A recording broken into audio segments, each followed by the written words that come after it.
Hello, everyone. Good morning, good afternoon, and good evening, wherever you are. I'm Gideon Butler Smith, and welcome to Thought Leadership Thursday. I can't believe I messed that up, but we are joined by one of our good friends, Brian Fatula.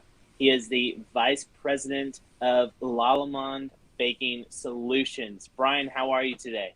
I'm doing well, Gideon. How are you doing today? Oh, I am so good. New to my my viewers, like I'm some YouTuber. I am in my office at work, where usually I'm at home, and so good change of scenery. But it's always a good day to be in the bakery. Uh, Thought Leadership Thursday, Brian. I'm just going to start it off. There's many schools of thought on leadership. And so, how do you and the Lallemand team approach it? The term and ideology of leadership. Yeah, first, just let me say thank you, Gideon and Baker. I just wanted to make sure that I said thank you for the opportunity because Yes. I think it's always great to get a lot of insight from many people. That's one of actually the pillars of leadership, I think, and especially within Lallemand. So our general Mm-hmm. approach has been to really begin with the entrepreneurial mindset.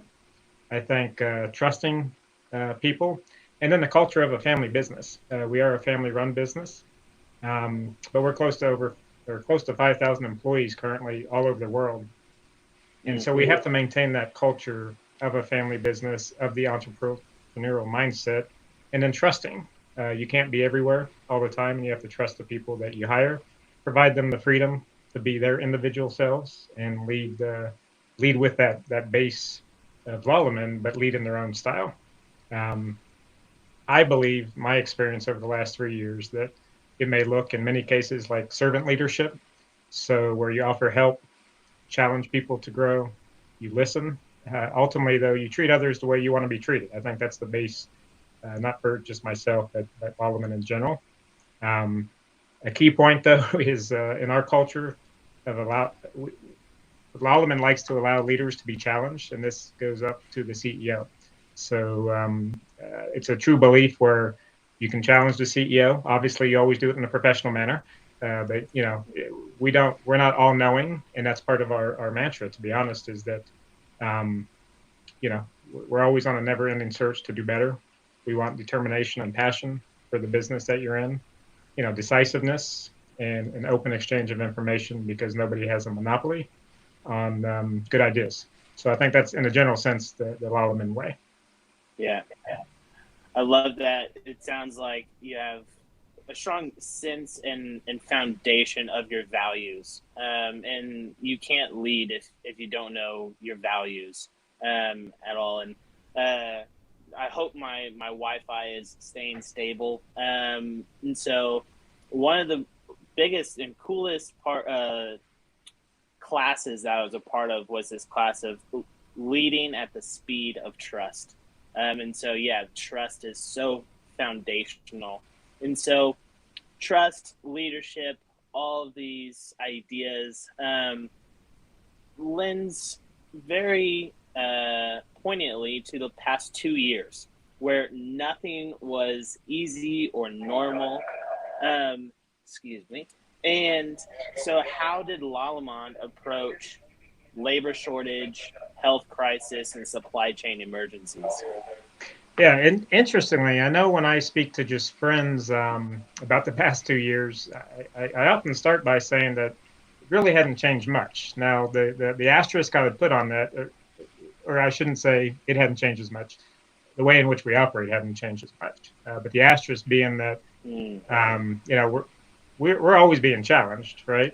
Uh, we're just facing many and then many at the same time, and then some of them are just ones that we've never faced before. So I think for us, I just like to say that we always focus on being flexible and agile, and as long as we maintain that, then we can sort of address anything that comes our way. However, that being said, it has been an interesting 2 years. If I look at the health crisis, we very quickly checked our current policies because we're always concerned with health and wellness, and then adapted. them for COVID, obviously. Uh, but again, to our culture of knowing that we don't know everything, we utilize tools provided from industry, such as ABA, guidance from governmental agencies, both national and local to our communities in which we operate, and then all of our experience together, how best to implement those. And at the end of the day, on all of our documents that we posted and how we should behave in the workplace, we really tried to capture it with your health is everyone's health. And so as long as we recognize that, our health impacts everyone else, especially with COVID, that it allowed us to mitigate, some of those things we were facing. Yeah.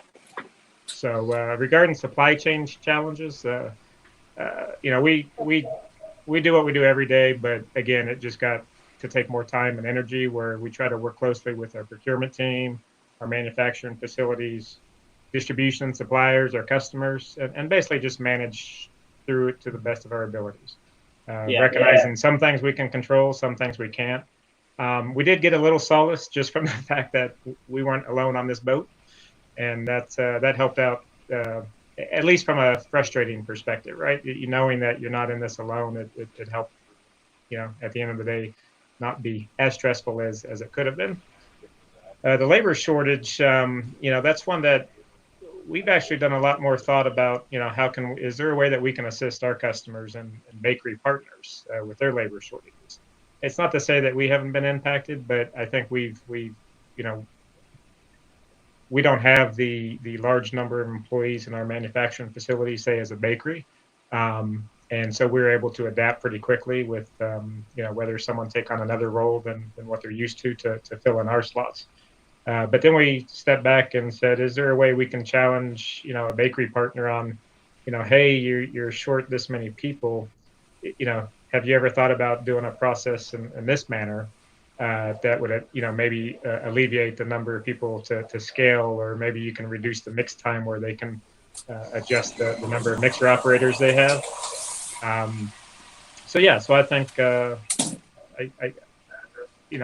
Lallemand, I do recall a time where we had some people jump in to help support the packaging line, but otherwise we tried to support our bakery partners the best we can with some ideas, actually. Yeah, and that's why us bakers love every supplier, vendor, ally that we have to support us in those situations. And so another thing that all of us needed to calibrate in the past 2 years was what's our North Star? Like what's our goal? What are we aiming for? And so how have you led your team to continue to pursue that North Star in the midst of change? Because no one really loves change. They might appreciate it at times, but there's always some hesitation and some back push. Yeah, I think this is where, at first, that is the most difficult, because I think, at least speaking for myself, and everybody probably faced a little bit of different challenges, right? You quickly learned how sensitive some people were to some challenges versus others.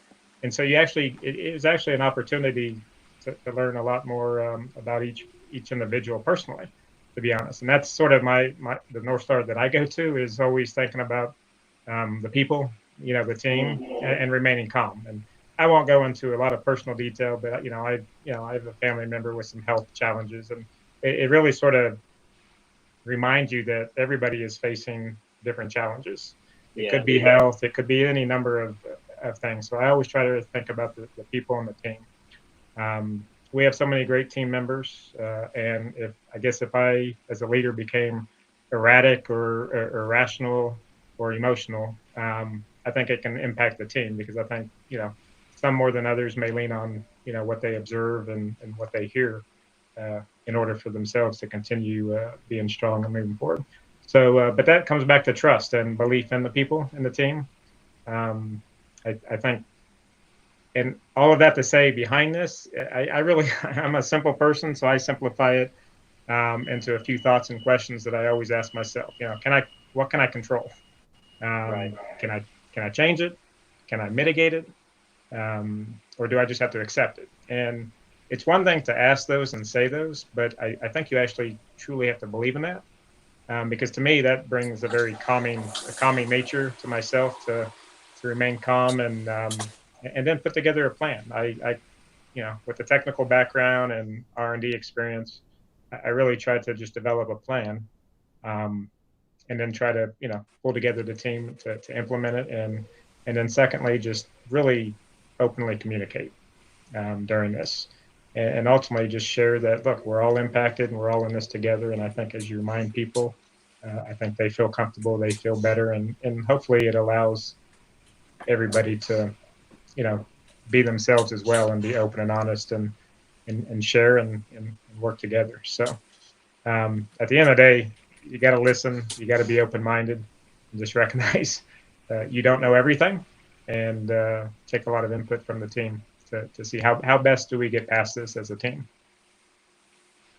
Those attributes, from what I'm hearing, sounds like some keys to Lallemand success of scaling up of a family environment business. I heard 500 employees, but if you guys are keeping those values, it's clear of why you guys are able to keep that family-like atmosphere, and that's something that I respect, and I have admiration for, and so it'd be easy for all of us just to hear and apply these values to our own companies, but more practically, what do you think are some bottlenecks or opportunities for the baking industry at large to address some of these issues, such as labor, supply, even fad diets like keto, gluten-free, et cetera, et cetera. How can we as a baking industry really, I'll use the buzzword, unite, and kind of, find some solutions, long-term solutions for these issues? Yeah, if you don't mind, Gideon, I'm just going to correct. We have close to 5,000 employees. Yeah, I think you stated 500. So it's just to highlight the energy it takes Yeah. to maintain that family culture in that size of an organization. But I think the baking industry, I think they can, and I believe they've begun, adapting to these challenges. Um, Labor is definitely a big challenge, and but if we look in the mirror, it's actually not a new one. I think it's just a little bit more on steroids, or the trend has escalated quite significantly over these last 2 years. But I do think, and I do believe that bakeries need to challenge themselves sometimes to help themselves. And it's not easy, but sometimes you need to look at your processes, whether it's the way that we did it 100 years ago or 20 years ago. We can always look to see, is there a different way? Can we potentially do it differently that requires less people? Can we automate certain areas that we've never automated before? Is it production scheduling? Certainly, I've been in the industry 25 years, and split days off has been something talked about for my 25 years, and it's still a challenge. So, simply, can we do things different? The supply side, that one I'm mixed on. I think there's a certain amount that, to my earlier comments, there's a certain amount you can control and a certain amount you can't. But where you can control it, take ownership of it. And one example I would give is, I know currently it seems like there's some emulsifier or some challenges, maybe getting emulsifiers. So I asked myself, 15 years ago, you know, many bakers or bakers had replaced emulsifiers with enzyme solutions. And so I say, how come they were successful and others weren't? And because they were, they at least don't have that challenge today, right? That's one less challenge. I'm sure they still have plenty of challenges. So I think it's looking at what you do, and again, is there another way? Flour. I think of the way we buy flour. I know that's the way it's an elephant. It's the way it's set up. You buy it by protein, but everywhere outside of North America, the flour millers may add other ingredients to help the performance of flour. And so Mm, is that something that you can change in a sense where now you don't have to worry about the supply of gluten to add the protein, or if there's a shortage of other protein. Um, Fad diets, I'm going to keep my personal opinion out of this. I just think that fads and trends, they're always going to be here, and each one yeah, probably needs its own business decision, whether you participate. Um, I tend to lean towards data, facts, and then a business case on the commercial side. And so you can choose quickly to react, develop a product, and get it in the market, or you can choose to let another one do that work and then sit back, see how it goes, and then you follow. Um, yeah, and frankly, you can be profitable both ways, right? So I think it's just a matter of risk. yeah. And again, I enjoy baked goods. Uh, I enjoy eating carbs. I enjoy, I'm just a believer in, you know, moderation. And, Yeah. whether it's ice cream or bread, I still want to eat it. But there are plenty of consumers out there who do want to make another choice, and some are for health reasons. And I think each company should just take a look at, is it something that'll stick around, and do we want to participate? Yeah. I think I agree with you. Yeah, I mean, I just moderation. Let's just say moderation. All right, last question, Brian. Time to roll out the red carpet for you and Lallemand. What are the products that you guys are in your pipeline or rolling out? What are you guys excited about over at Lallemand for 2022? Yeah, it's been a very active year at Lallemand in 2021, and we're trying to constantly develop products and challenge our R&D teams. So we have a lot of items that I'm going to say are your typical, or probably what you'd expect. So we've gotten found some new technologies in the fresh keeping area. Mm, So we have a couple items that we recently launched for shelf life, and it's been pretty exciting because you can get super soft but still be super resilient, from 7 days up to 45 days. So that's been exciting, but it's one of those where it's something that's out there today. As far as fresh keeping, we feel strongly that there's something a bit different about our essential soft products. So and then tied to one of the earlier questions about supply challenges, we've had emulsifier replacements for some time. But again, looking at the latest technologies, we're able to develop a couple of new emulsifier replacements, because I think what we found is, mono diglycerides, datum, SSL, many of those, they're either short supply or very late in deliveries, and they each function in a different way. So we try to be specific to the products we develop for that. We get some various chemical leaveners, sodium and aluminum free, baking powders for the health and regulations that seem to be coming our way, and then tons of clean label. Frankly, Lallemand, we're fermentation experts in yeast and bacteria, which, so I would say we are clean label about 100 years before anyone mentioned the word clean label. So it's from that aspect, it's been really really good with all the trends that are ongoing. yeah, Um, but one area we try to do is we challenge ourselves and challenge our customers, as I mentioned, to let's look at the whole picture. Shelf life just isn't about an enzyme and softness, right? We have expertise in other areas where you look at, packaging, you look at just the environment. If you're concerned about sustainability, you know, you can actually adapt your product and the formulation to reduce the bake time, to reduce water, and if you're a company that's trying to reduce those things for sustainability efforts, you just have to challenge your old standby, because I'm sure all bakers will say water's free and you add more. But if you have a objective to reduce water, don't just look at the water you use for sanitation. You can actually do it in baking and maintain the product quality, because that's one thing that you have to continue to do for your consumers. So a yeah. lot of new and exciting things, well beyond yeast, that we are launching and work on. So it's an exciting time, to say the least. It is an exciting time, and Yeah, I'm excited. I'm excited for you. I'm excited for us. I'm just excited for the baking industry.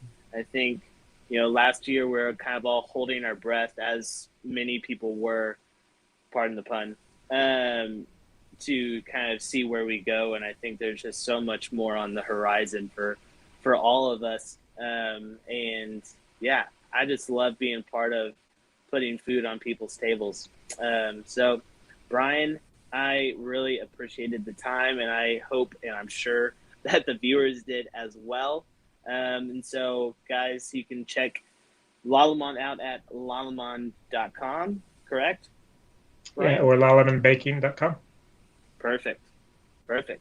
And as always, bakerpedia.com, and you can sign up for Baker Academy, which has a whole new program of baker certification. I'll check that out on our website. And as always, happy baking. I'll see you next time. Brian, thank you so much. Thank you very much, Gideon. You have a great afternoon. You as well.